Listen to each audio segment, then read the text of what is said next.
بسم الله الرحمن الرحيم الحمد لله رب العالمين الصلاة والسلام على سيد الأنبياء والمرسلين اللهم علمنا ما ينفعنا وانفعنا بما تعلمنا وزدنا بفضلك علما وتعليما إنك على كل شيء قدير.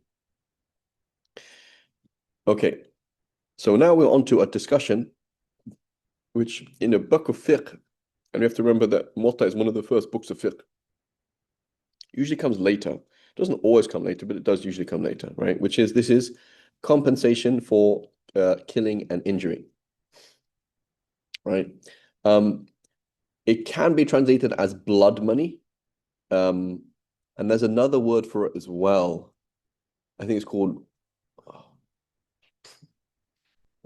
but some of these things are like really terms in like Anglo-Saxon law or something like that. So it's not really super accurate. But the idea is basically you kill somebody, and if it's a mistake or they forgive you, that you pay them in camels. Basically, you give them large sum of money, right? And the same thing with injury, you injure somebody, etc. So it says أخبرنا مالك أخبرنا عبد الله بن أبي بكر أن أباه أخبره عن الكتاب الذي كان رسول الله صلى الله عليه وسلم كتبه لعمرو بن حزم في العقول، فكتب أن في النفس 100 من الإبل وفي الأنف إذا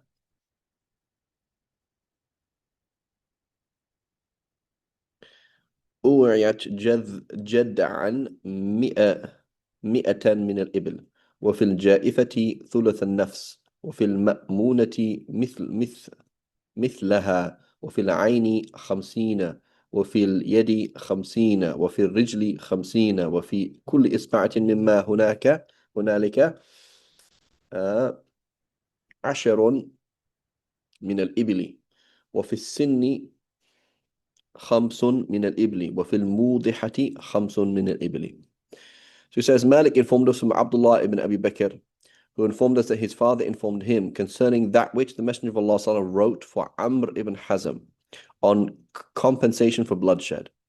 He wrote that for a life taken, i.e., somebody kills somebody, they are guilty of killing that person. Okay?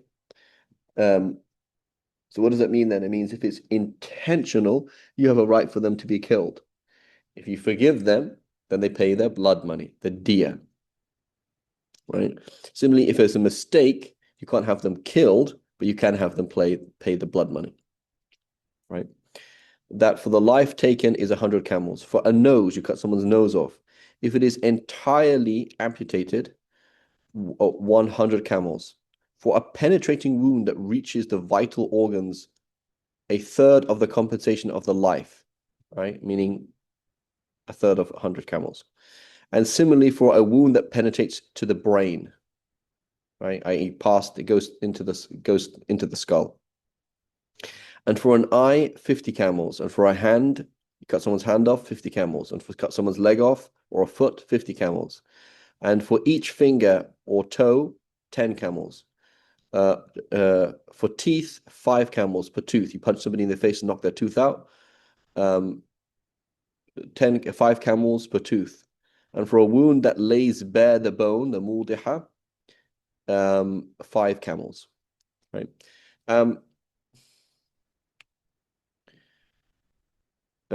قال محمد وهذا كله نأخذ وهو قول أبي حنيفة والعامة من فقهائنا.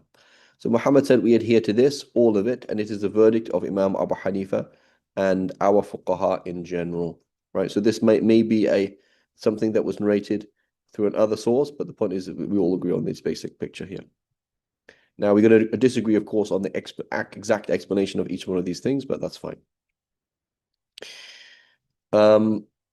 أخبرنا مالك أخبرنا ابن شهاب عن سعيد المسيب أنه قال, so this is Sa'id al-Musayyib again, remember him, the great mufti of Medina, أنه قال في الشفتين الدية فإذا قطعت السفلى ففيها ثلث الدية.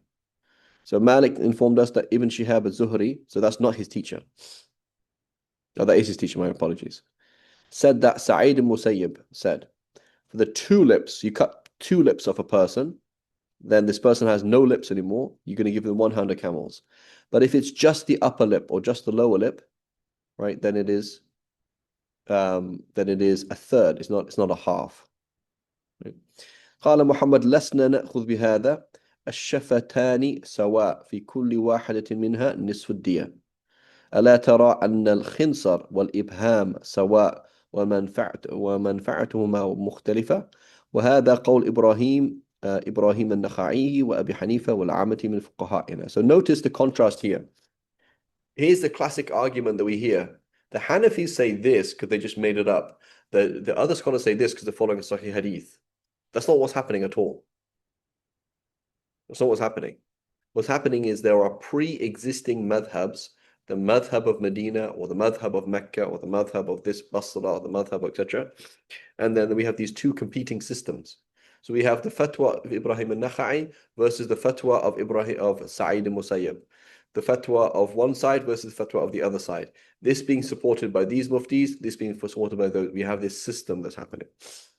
And then possibly there may be a hadith that supports one or the other, but that's not the main thing that's happening. So he says, Muhammad said, we do not adhere to this. The lips are the same, and for each of them is a half of the full compensation of 100 camels.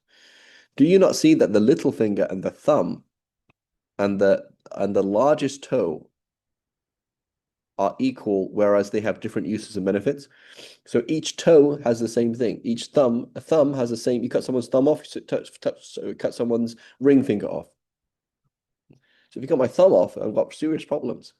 If you cut my ring finger off, I guess I can still do quite a lot of things, right? But yet they have the same thing as mentioned in the hadith. So why then should we have a difference between the upper and lower lip, or that it shouldn't be half? So he says this is the fatwa of Ibrahim al-Nakhai, and this is the fatwa of Imam Abu Hanifa and our fuqaha in general, our madhab. So the Hanafi madhab as a Hanafi madhab, that doesn't exist yet. You don't have a thing called al-madhab al-Hanafi, but you do have such thing as al-fiqh al-Kufi, which creates the Hanafi madhab. Okay, so it's bab diyat al-amd. So it says compensation for intentionally killing somebody. So it says أخبرنا مالك أخبرنا ابن شهاب قال مضت السنة أن العاقلة لا تحمل شيئا من دية العمد إلا أن تشاء. So it says Malik has informed us that Ibn Shihab said the sunnah. What does he mean by the sunnah? He means the way of Medina and the Hijaz. That's what it means. Like what we've seen the fuqaha doing, right? The sunnah. So this is Dr. Umar Farouk in his PhD on, he talks about this definition of sunnah. What do you mean by sunnah? Do you mean a hadith, or do you mean by what is the inveterate practice? He says madat sunnah. He says the inveterate practice has been of the fuqaha that we've seen is that the male relatives who would normally help to pay bear none of the compensation for intentionally killing unless they want to. قال محمد بهذا نأخذ. So this is a whole concept, which is you have your aqila. Aqila is from the word aqal, which means to tie something up. Okay, and so you have your aqila. They are your male patriarchic kinsmen. So there's a whole load of concepts here. Number one, you have a tribe. You don't exist without a tribe. That's number one. Excuse me.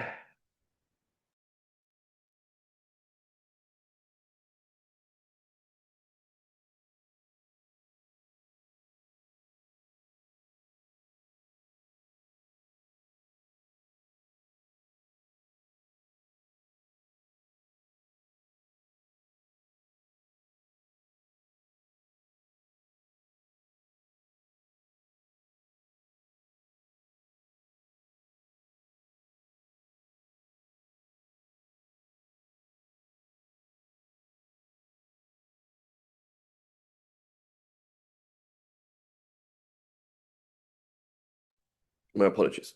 So number one, you are not an individual, you are part of a tribe, right? So this is in the face of the modern West, etc., that your allegiance is to your country and your allegiance is to your tax ID, right? So right now, as an American, I'm almost an American, my tax ID is way more important than who my granddad was.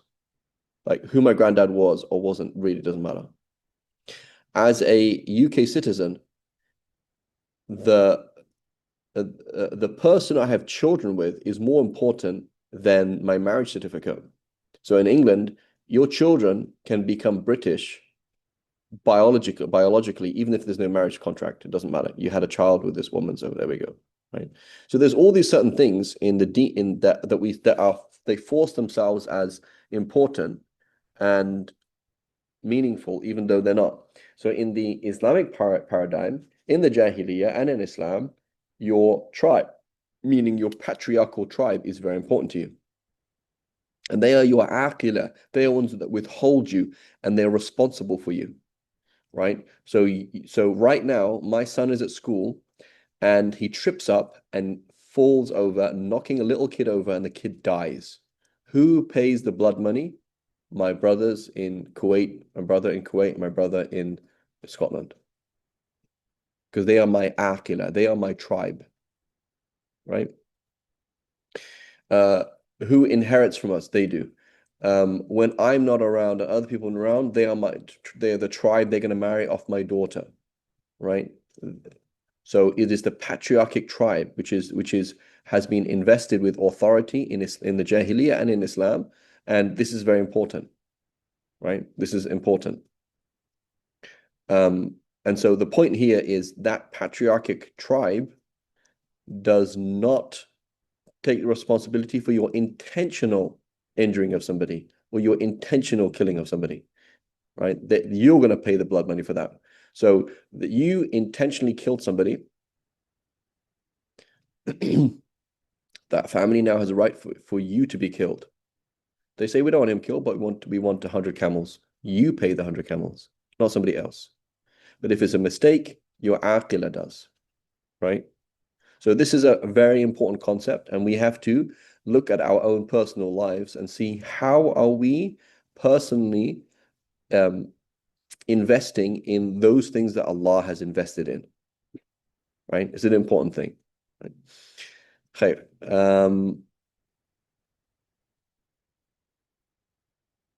Okay. So he says قال محمد وبهذا نأخذ. Imam Muhammad says we adhere to this. أخبرنا So this is now Muhammad speaking. He says أخبرنا عبد الرحمن ابن أبي الزناد عن أبيه عن عبيد الله بن عبد الله بن عتبة عن ابن مسعود عن ابن عباس قال لا نعقل العاقل عمدا ولا صلحا ولا اعترافا إلا ما جنى المملوك.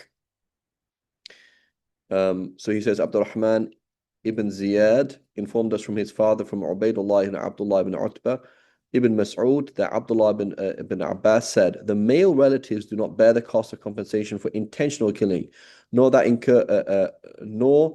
incurred because of a covenant, nor that incurred because of a confession, nor wala ma jana al mamluk, nor that which a slave has incurred. Right? Even though the slave is also part of your tribe. Okay, so your slave is part of your tribe. You don't have to pay for that. قال أبو حمد هذا نأخذ وهو قول أبي حنيفة والعامة من فقهائنا, our scholars, the Kufans. باب دية الخطأ. So he says compensation for manslaughter, i.e. accidental killing. أخبرنا مالك أخبرنا ابن شهاب عن سليمان بن يسار أنه كان يقول. So again, key mufti of Medina, سليمان بن يسار التابعي. في دية الخطأ 20 بنت مخاض و20 بنت لبون و20 ابن لبون و20 حقة و20 جذعة. Right? So it says Malik informed us that Ibn Shihab informed us that Sulaiman ibn Yasar used to say the compensation for manslaughter, it was an accident, right? You accidentally kill somebody, is a cheaper version. So you give them 100 camels, but it's a cheaper version. How so? Because there's 20 she camels just beginning their second year, and 20 she camels just beginning their third year, and 20 he camels, male camels, just beginning their third year, and 20 she camels just beginning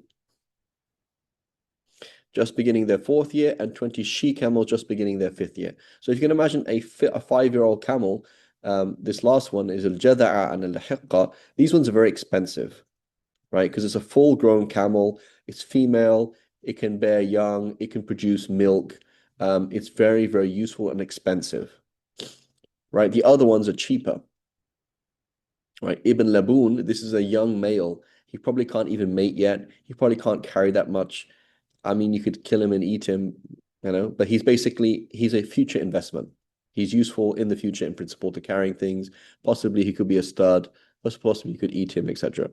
Right? So it's yes, it's 100 camels, but it's a lesser version, right? So this is exactly the Shafi school as well, right? Um,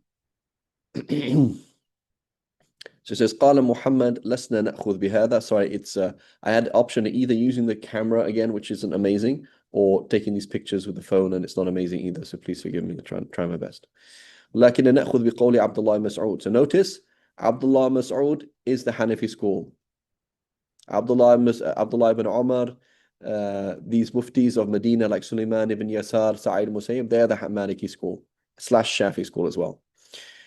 So again, we're assuming that the discussion is between this hadith and that hadith. That is half of the discussion, right? Half the discussions are linguistic, half the discussions are fiqhi, half the discussions are the precedent, right? Abdullah Mas'ud, arguably the greatest fiqhi of the Sahaba, right?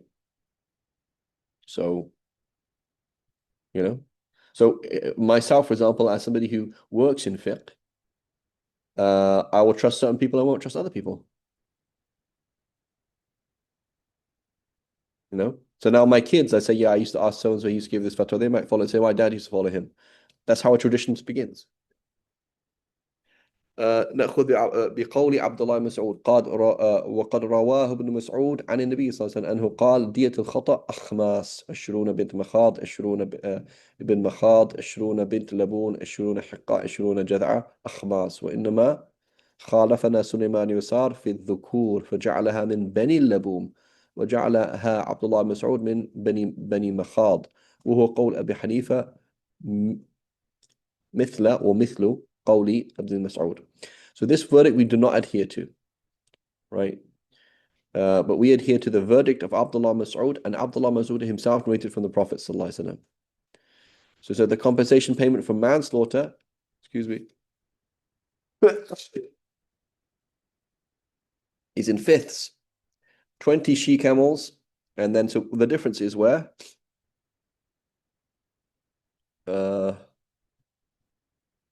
is in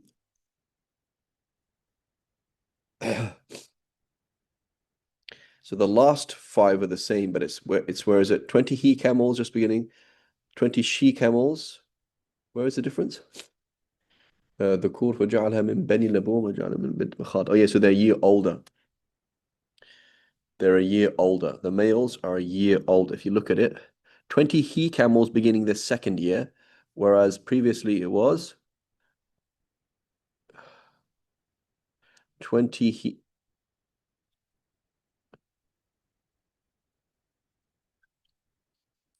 What's the difference?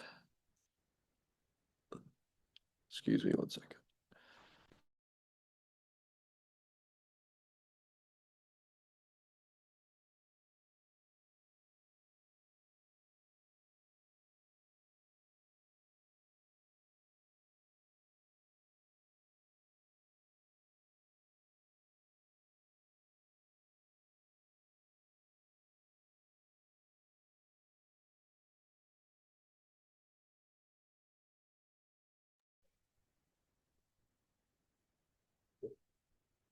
Oh, so concerning the males, which he regarded as being, yeah. So it's more expensive. So he put it as Beni Makhad when it should be when there's a slight difference there. So it's for the Kufans, it's slightly cheaper, which Abdullah got in the second year, so slightly cheaper, right?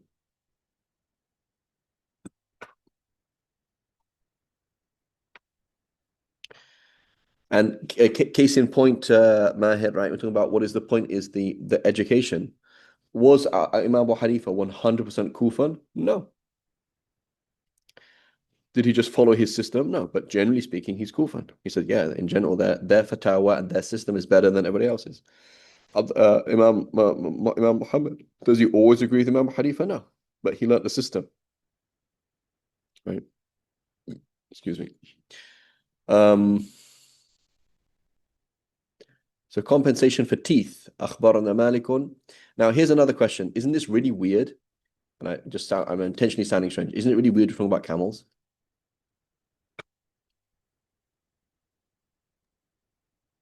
Uh, for their time, I think it was fine, right? That was the main. Yeah.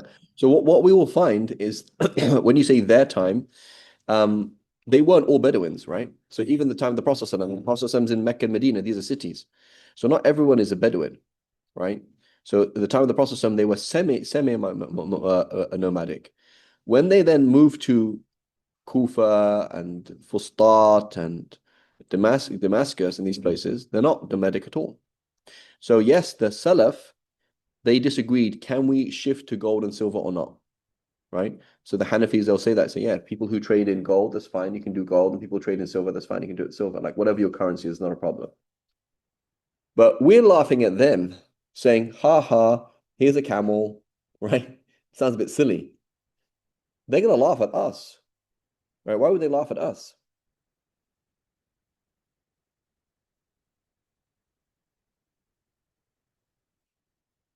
So gold and silver and camels, I mean, camels, so why is a commodity like a camel worth more than a currency like gold and silver in reality? Like if you were starving, could you eat gold and silver? No. Right. So what is the use of gold and silver? Does it actually have any particular use? Can I make weapons out of gold and silver? Can I make some machinery, right? Of course, some electronics require gold, but generally speaking, they're not very useful.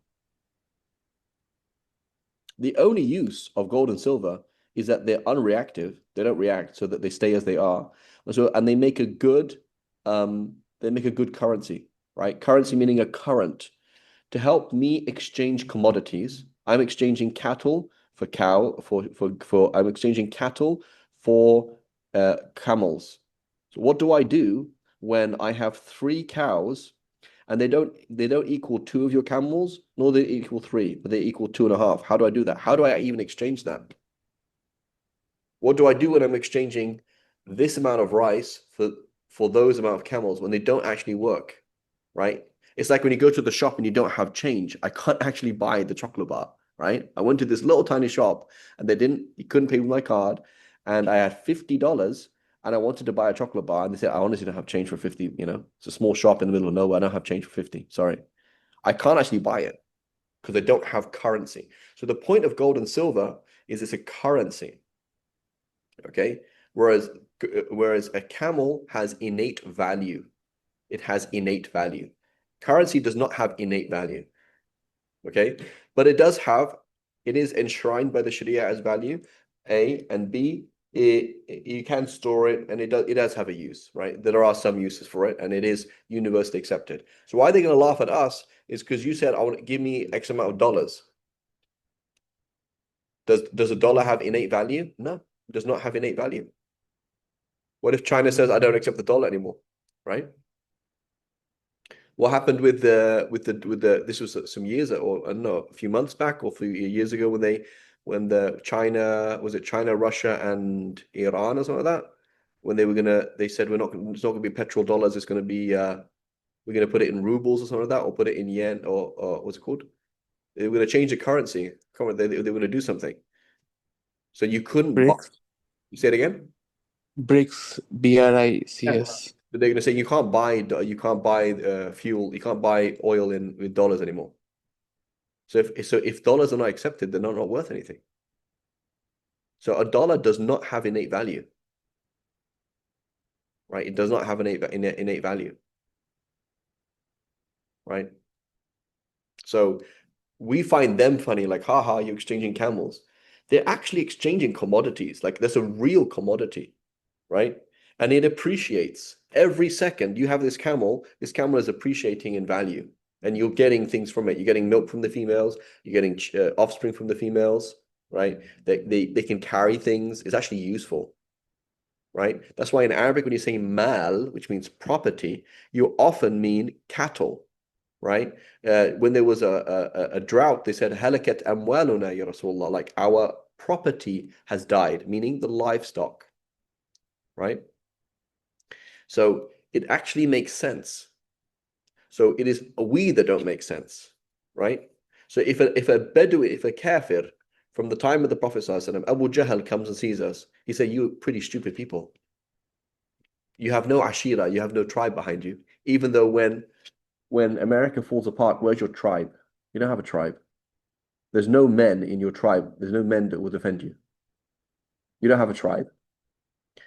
You just have a passport. That doesn't mean anything when the government falls apart and the police fall apart and the health system falls apart. You don't have anything. So you don't have actual strength, nor do you have any property. Look at you. You don't have anything, right? And so that's what happens when when you have money, like money, when the problem is having money is you're continually losing it. So gold is not depreciating in value. Silver is not depreciating in value. Dollars are. You have $1 million at the beginning of 2025 and you leave it in the bank till the end of 25, you no longer have $1 million. It's not the same. Right? So it is very important to understand when we're also studying the world because you see how in such a short time the world has totally changed. Right? So like what built England was like slave trade, cotton trade, fabrics, things like that, and tobacco, right? These are these big things. It was actually, you know, real things. That's what built the wealth of England. Whereas when you have nothing, you are extremely flimsy. So we should think about that. This is a lesson in our dunya, right? In our lesson that we do is learn from history. We also learn from the Sunnah. As part of that is how strong is our tribe, and how do we look up money, right? Are we earning or working towards earning actual money, right? And this is a fiqh issue, right? It's because Allah subhanahu wa ta'ala says, وَلَا تَأْكُلُوا أَمْوَالَكُمْ بَيْنَكُمْ بِالْبَاطِلِ. Do not consume each other's mal between you in batil. So in principle, you could argue that when you work for 160 hours, right, in your job, and then they give you a salary, they have given you nothing because it isn't actually worth anything. You could argue that from a fiqh point of view. It's not crazy. And that contract is actually invalid because fiat currency, meaning currency that's just created, does not have innate value. It is nor does it is it confirmed by the Sharia. So at least gold and silver is definitely confirmed by the Sharia. Right? So again, I'm not trying to sound extreme, but it is a useful insight to think about money. Do you have property? Do you have cattle? Do you have agricultural land? Do you have intellectual property that you can actually defend? Right? Do you have, I don't know, or do you just, so this is why, Mufti Taqi Uthmani, he said about Forex exchange. So yeah, there's conditions to make it halal, but is that something that's good to begin with? Like, is it something that Sharia recommends that you turn numbers into numbers? Or should you do things, open a school, open a hospital, invest in a business, a delivery company, something that actually does something? There's tangible things that you actually done. Like Allah wants you to create stuff, to develop things, to do things, and not just make numbers into numbers. Right? So it's just a useful thing there. Inshallah, next week we'll talk about Diyat al-Asnan, of compensation for teeth, inshallah ta'ala. وصلى الله على صلى الله على سيدنا محمد وعلى آله وصحبه وسلم. سبحانك اللهم وبحمدك أشهد أن لا إله إلا أنت نستغفرك ونتوب إليك.